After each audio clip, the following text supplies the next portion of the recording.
I wish to take this earliest opportunity to congratulate the President for listening to the people and subsequently dismissing the cabinet.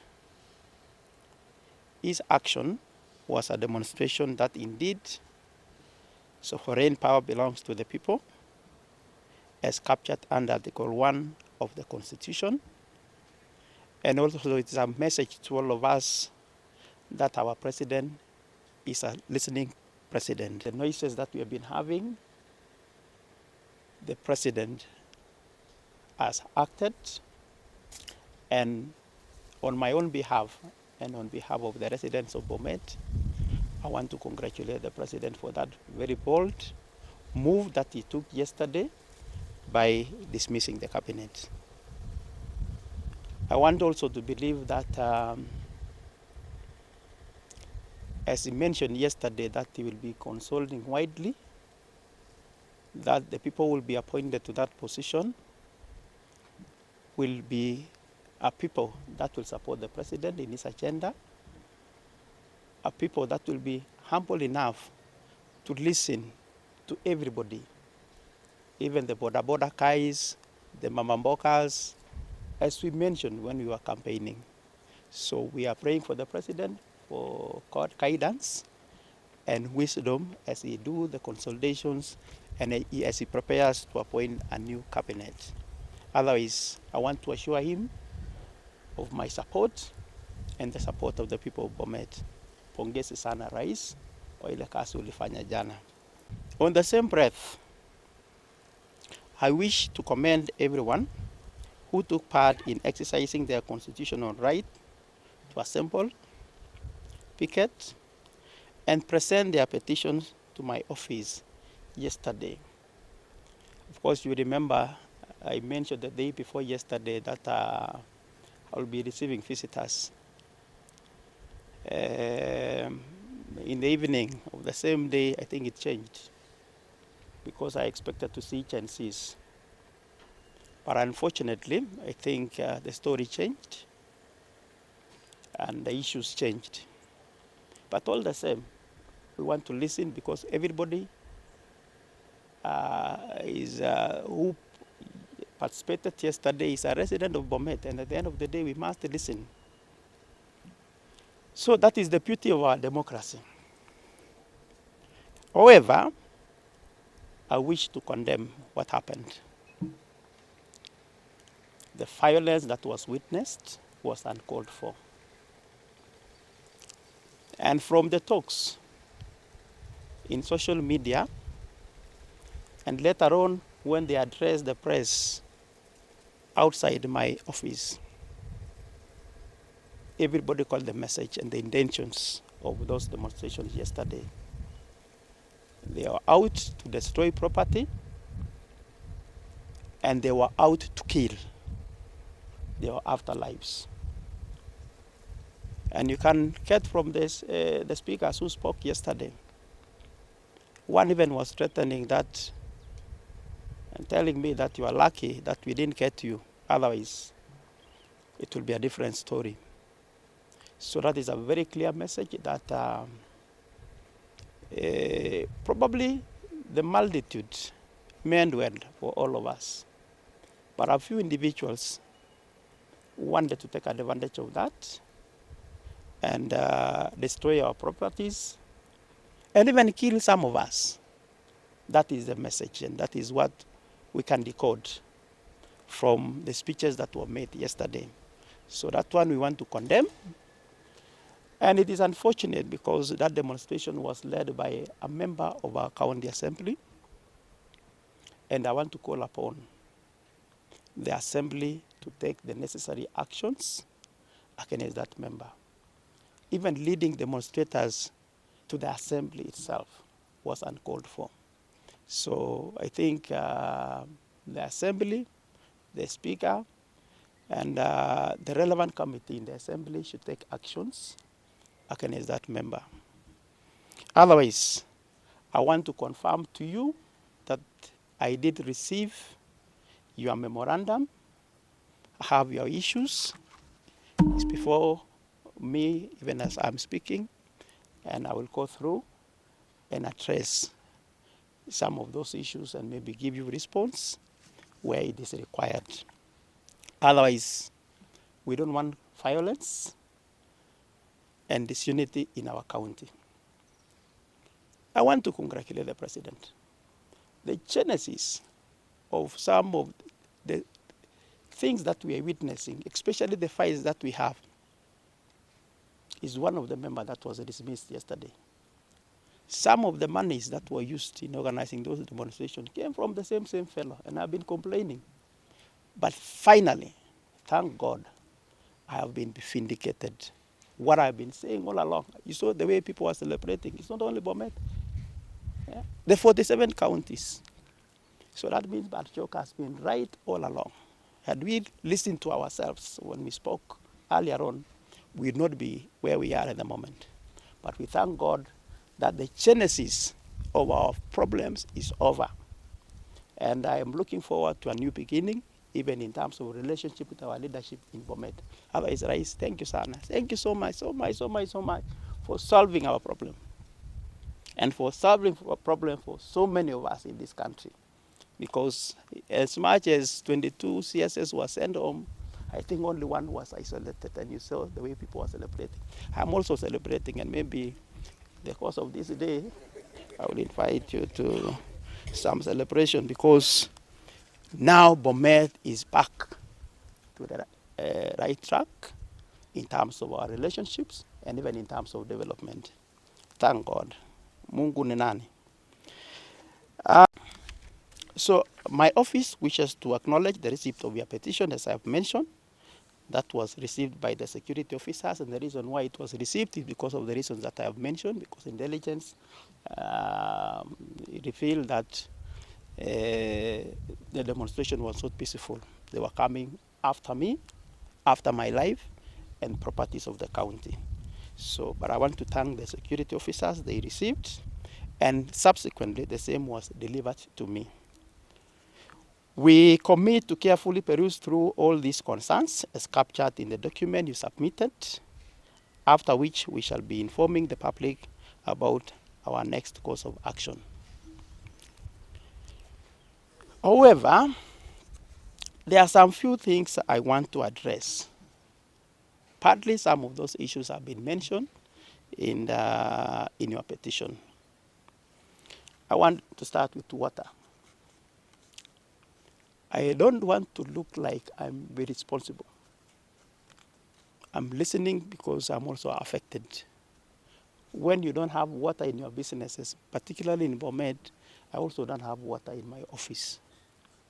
So when you cry, I'm also crying. And I don't want to run away from my responsibility. So I want to tell the residents of Bomet, if we have to organize demonstration, let us go to KPLC. Why should your electricity be disconnected, yet the bills have been paid? Except for 3 schemes. The rest, out of 14, the rest are 0. There are counties that have huge bills, and they have not been disconnected.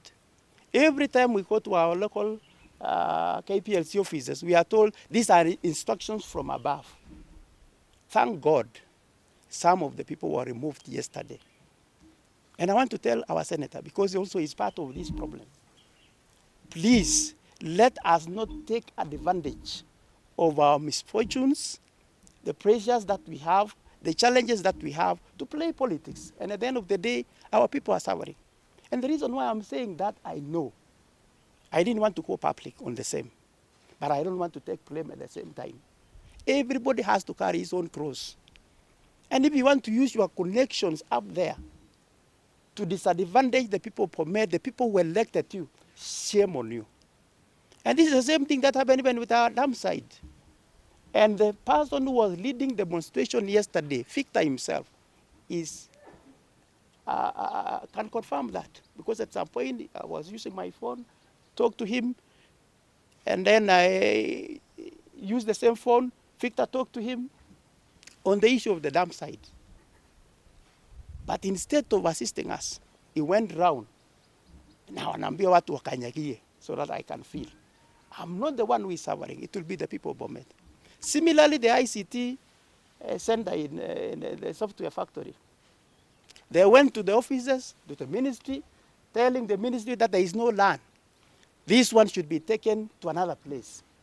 Yet you have been elected by these same people that you want them to be disadvantaged. Shame on you.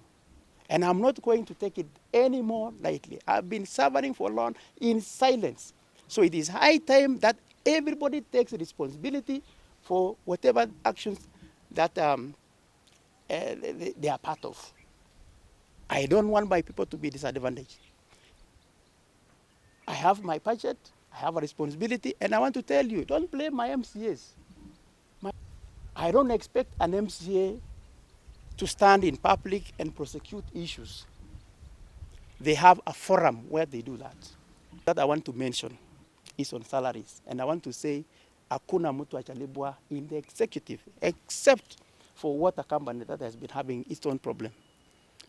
I agree, we have a problem in that Pomwasco. We have a problem. And I mentioned the other day steps that we have taken, including writing letters to the Office of the Auditor General to come and audit that entity. And they responded last week. So the only thing that we are waiting for is for this budget to be loaded, then we facilitate them so that they can come and audit. Assembly has also taken action, and we have a very comprehensive report that has come to my desk that was released, I think, one month ago or 2 months. So I have a very comprehensive report. We also have reports from the board and my own reports through my own intelligence. So the only thing that we need to do is to harmonize and see ways of reorganizing that for Moscow so that they service electricity bills, they supply water, and they also pay salaries to their employees. So as we are speaking, sina deni ya mtu yeyote. So when there are no payment of salaries, I don't also receive salaries. I'm an employee as much as I was elected by the people of Bomet. So we don't have any salary arrears. Of course, we received very late our disbursement as counties. We still have one that is pending. Probably it will be rolled over to this financial year. And that is money that was supposed to be used last financial year. But we don't complain. We know the challenges that we have as a country. So I don't have any salary as people are claiming. Tunalipa kila mtu. Casual workers, we have handed over the cleaning of this town to a contractor. So we pay analipa watu wake. So I don't have any direct link now with the casual workers that we have doing cleanliness in a number of our towns, because that one has been taken care of by our contractor. Otherwise, let us always remain truthful na tuambiane ukweli. Please let us not play politics with the lives of our people. It's unfortunate that we also have 2 members, elected members of parliament, that were actively involved yesterday in varying coups to Bomet, giving money to people who are coming to loot and to destroy properties and even kill. I don't want to give you names now, but I have them. And I know the role they played and the role that the senator also played.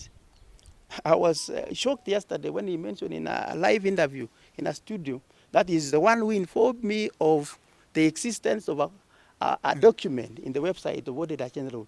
I want to tell him that we received the hard copies even before it is posted to the website. And please, if you have to extract from any document, like you did, extract from the minutes of the Senate. And by the way, we have written a protest. We have registered our displeasure with what our senator did the other day when we appeared answering questions on Riverol Hospital to Meandikia Clerk and the committee.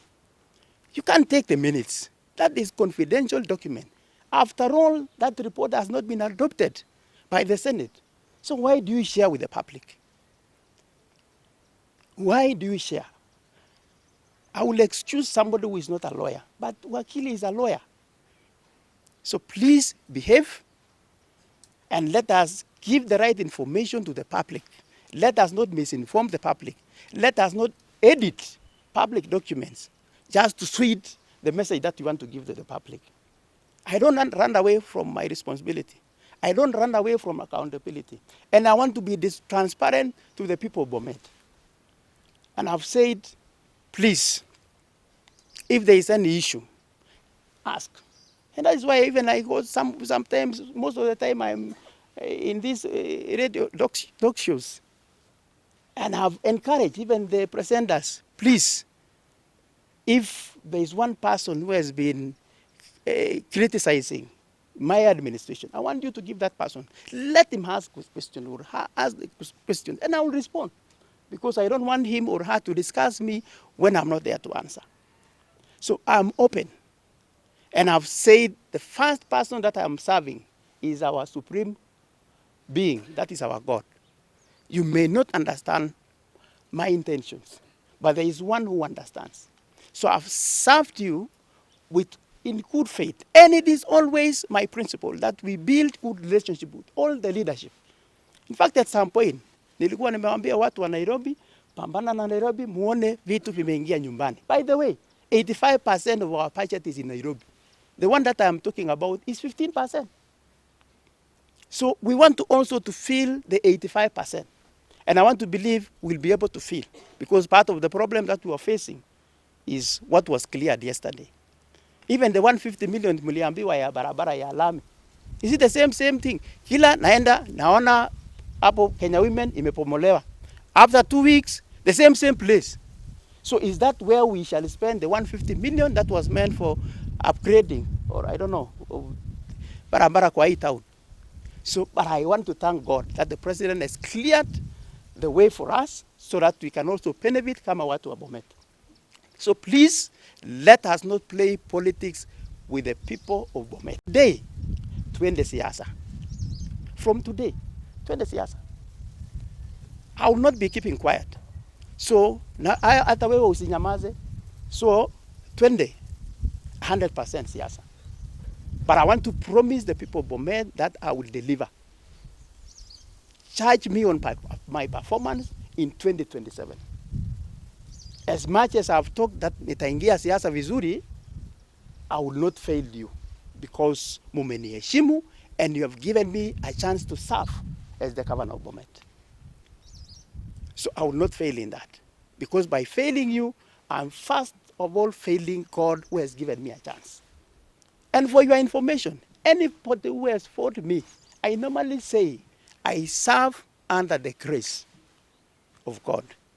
And if you fight me, I want to assure you that you will be disgraced. And this is not the first time I'm saying that.